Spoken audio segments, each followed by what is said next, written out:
Hello, how's it going? Before you ask, yes, there is another organ update on the way. Currently working on the wooden flute wind chest. There's going to be a bit more work on it. I had to rewire it, adding LEDs to it and stuff like that. It's been a little bit of work and I tried to get it done this week, but still not. So we're going to try and do another thing just to break it up a little bit. And today we're going to be looking at this thing right here. These are two Paia 5700 drum modules. Paia being a company that started in the late 60s, and they specialised in making synthesizer DIY kits that had everything inside them for you to put together a musical instrument. They had modular synthesizers, they had compact synthesizers, drum machines and drum modules like this one. Comment below if you've assembled a Paia module or you have one or you've played on one and stuff, and let us know what you think. Oh, it's really warm in here. This isn't actually the only Paia kit I've got.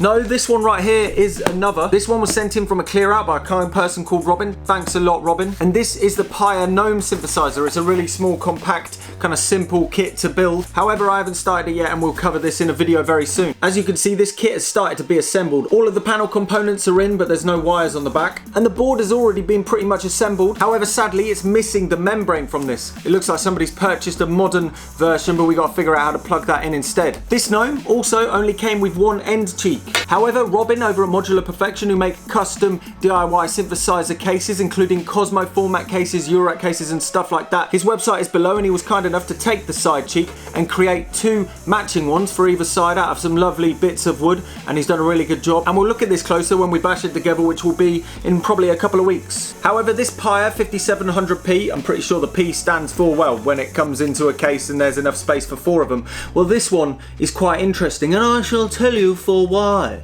It's because it does come with the other two modules. However, the other two modules are completely unassembled. Ooh, this one is even still in its wrapping. Ooh. So these kits have managed to last since the early 80s right up to now, and unfortunately we're going to put them together in this video. I know some people might be like, what are you doing? But come on, at least we're documenting this lovely. So as I mentioned, Paia kits come with all of their components. So here are two unopened bags of the components. So on this piece of paper it's got the print number and it's also got the number, and it might be the date 01/13/81 maybe. Right, let's just do this, open it and see what's inside. I have a feeling this one isn't going to be much help to us anymore. However, I have emailed Paia a few times because they are still going and they are quick to respond whether they can help or not. So let's have a look and see what we get. We've got some capacitors. By the way, I'm going to assemble this completely originally with all of this stuff. There has been mention of there maybe being problems with the old capacitors on Patreon when I posted about this earlier in the week, but I'm just going to build it with them. If it doesn't work, the first thing that I'm going to look at are the capacitors. It literally all comes in a pile and it's covered in something, which makes me a little worried that there might be something that's kind of degraded. There's a bunch of resistors. They're all completely unsorted. There's some shielded cable. A sticky thing. A mount, which I assume is for the back. Oh, this is going to be a tiny bit of a faff sorting through the resistors. Okay, there's a switched one. This is going to take a little bit of figuring out, I think. Oh dear. So we've got all the jack sockets. We've got more resistors. I think I know what all of this random black splooge is. It's the sponge that the ICs were sat in. Yeah, there we go. That stuff's like, oh, it's all degraded to toast. There's a handful of electrolytics which look like they might be alright. They look like the same as new ones, so I might not take the chance. They usually start going bad when they get warm or cold. So when they're in their unused condition, they're alright. But I don't know, maybe I'll pop some in. This may be the transistor that they use for the noise, or is that a Zener diode? I don't know. We'll find out in a sec. There's a stamp on this envelope for 1981, so this is probably a 1981 kit, and we have just undone it for the first time in 40 years. Wow, 40 years, blimey. Paia. Look at that. Is that like a... Whoa. What the deuce? It's like a rubber Paia seal thing. It's like a Paia rubber... Oh, no way. No way. You know what this is? This is amazing. This is the contact mic. This is the drum pad. Whoa, the other ones didn't come with the drum pad. Oh, that's amazing. Actually, first, before we look at these, I'm going to get this and plug it into the other ones.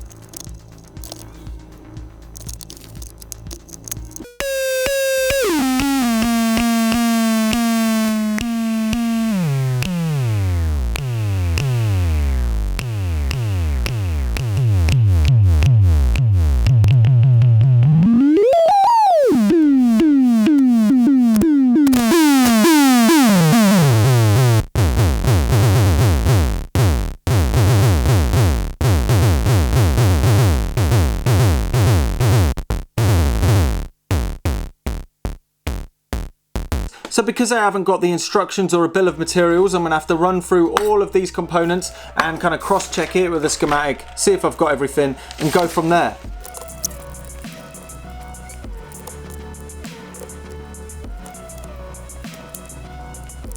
So I've taken the time to write down and label all of the resistors, as well as pack everything and neaten it all up into piles. The capacitors are labelled over here as well, and hopefully, I'm pretty sure everything is here. I think we should just start. We're screwing up history right here. This is the circuit board. As you can see, it is a little bit different to modern circuit boards. So the first thing we're going to do is we're going to put the resistors in and just go from there. I need to look at the schematic because I haven't got the instructions or anything, or a bill of materials, and just find the numbers. R20 is 100k. Okay, so I've written them out, so we're just going to plonk them in. I'm going to get a few of them in, and then we're going to do some soldering. So R20, whilst I'm doing that, I'm looking for R19.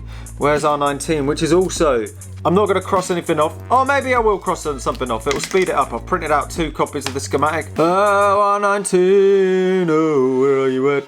It should have been next to it. It's right there. I'm just being really dim. Where's R18? R18 is 10k. That's in this bunch right here. So where's R22? It's like playing a game of bingo. Because the pads are quite big, they take quite a lot of solder, and the heat is retained for quite a bit longer, which means that you burn your fingers a bit more.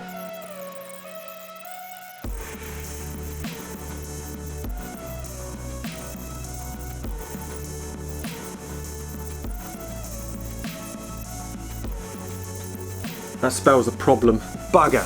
Oh, what do you reckon? Do you reckon I've made a mistake? Or have Paia not packed it in 1981? So as you can see, after a little bit of back and forth with the schematic, we've got all of the resistors in, except for one, which is R58, which is meant to be a 10k. However, there isn't a 10k left in here. There's only one 3.9M, and that is not what we need. So I'm gonna send off my Paia Electronics place stamp here, kind of request for missing parts. So I'm gonna send this off and see if they pick it up. But I'm gonna, in the meantime, we're gonna use just a normal replacement 10k. But I wonder if this is gonna turn up. I'm gonna double check that actually they're still there. They might be, you never know. Just getting through the capacitors. Oh no, have I made a mistake? No, I haven't. He hasn't made a mistake quite yet. Takes quite a lot of time to warm up any of this stuff. But that might be down to the small soldering iron. So all of the capacitors are in with the integrated circuits, the ICs, the little spider people. We're going to use sockets, which is the only modern addition that we're going to use, just in case.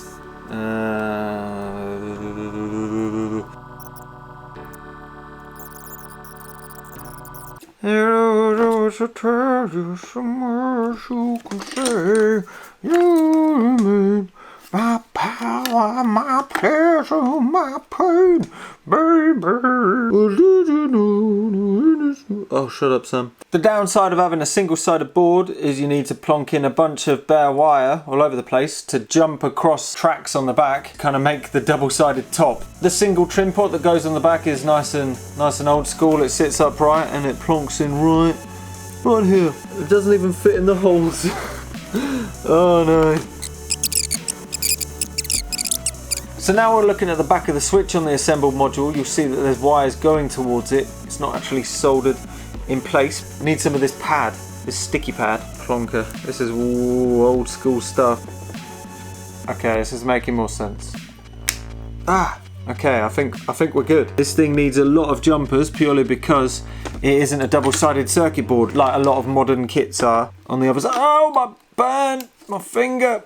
So I guess next we're going to jump onto the potentiometers, these things right here. And it would be impossible to actually put the potentiometers into it whilst the panel is on, because what you have to do is you actually have to get the potentiometer and you solder the pads onto the front of it. They don't go through any holes.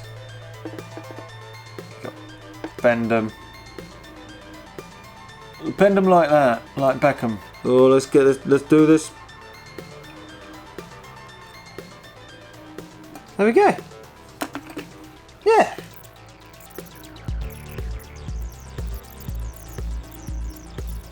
Oh, look at how well the pots fit in the back. That looks well good. So this, except for the missing transistor and the resistor that we're going to look for in a little bit, is done. Now we're going to put the jacks onto the jack mounting board and then wire them both together like this one. Yeah, you get it?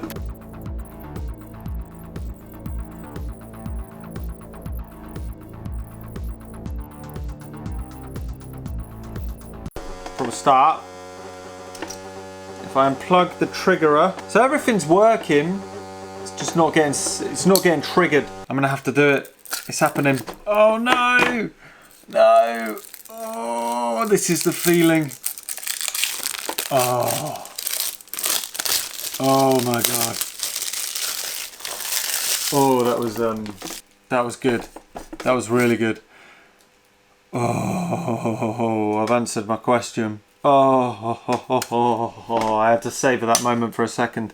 Okay, so now we know it works. We're going to try and see if this all lines up nicely, and we can bolt it all together. Oh no, bugger! This is make or break because this has the ability to tear pads off, tease those LEDs in. Oh, the best bit, the accomplishing bit of just putting the knobs on when you finished it. Oh yes, what an evening. Oh yes, yes. Fudge, yes.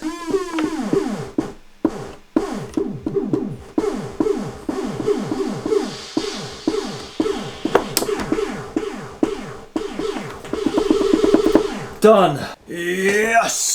So last night I put one of these together and managed to get it working. I've tried to get the other one going and I've put it together and it doesn't seem to be running. But I'm gonna have a look around and see what I've done wrong, and then we're gonna try and get some sounds out of it. So this one doesn't seem to be working correctly. I've got it plugged in, and first off you'll see when I'm triggering it the LED isn't actually lighting up. When I get the test probe and put it on the positive leg of the LED and tap it, you'll see that it's actually receiving signal. And if you look at the schematic, the LED's right here. We put the test probe here, and the only things that are going between, well, that and ground are this resistor and the LED. So either this resistor or the LED isn't working, and it's likely the LED. So let's just get another LED, plonk it in parallel with it and see what happens.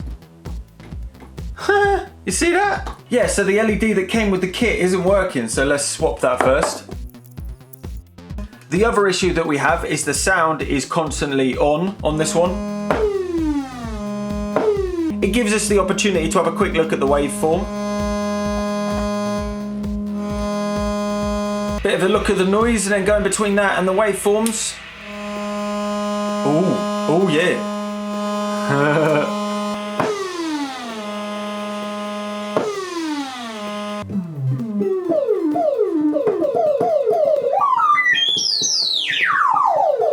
Very nice, but something is up here that stops it from going completely silent like a drum should. You know, something really odd just happened. It actually happened with the other one that I built the other day as well. Is it was making sound, and when I discharged the capacitors that were in the decay circuit, well, it just sorted itself out. So yeah, this one works. By the way, if you're interested, I've done an unlisted video. It's in the description that's running through the schematic. So if you have one and you want to troubleshoot it, or you're just curious of the actual schematic and how it functions, well, have a look over there, because we can jump straight in and start making some sounds. So now all four of the Paia 5700s are done. We've got them plugged in and sequenced by the Arturia BeatStep Pro.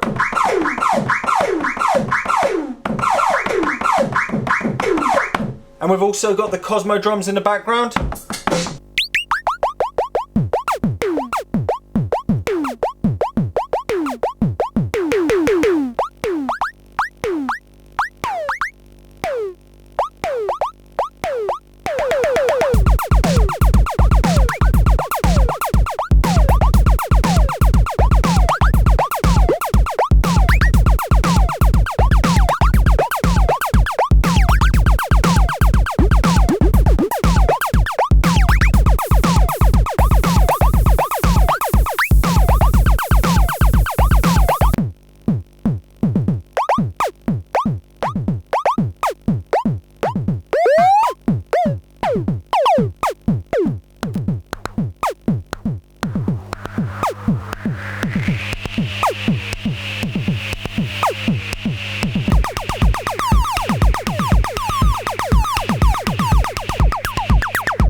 Okay, so now we're over at the museum and Badunga, it is now set up with some drum pads. These drum pads are from another 1980s drum synthesizer thing, but it's not as good as this, so.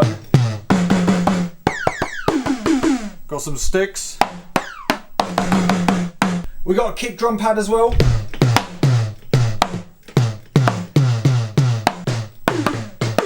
If only I could play drums, eh?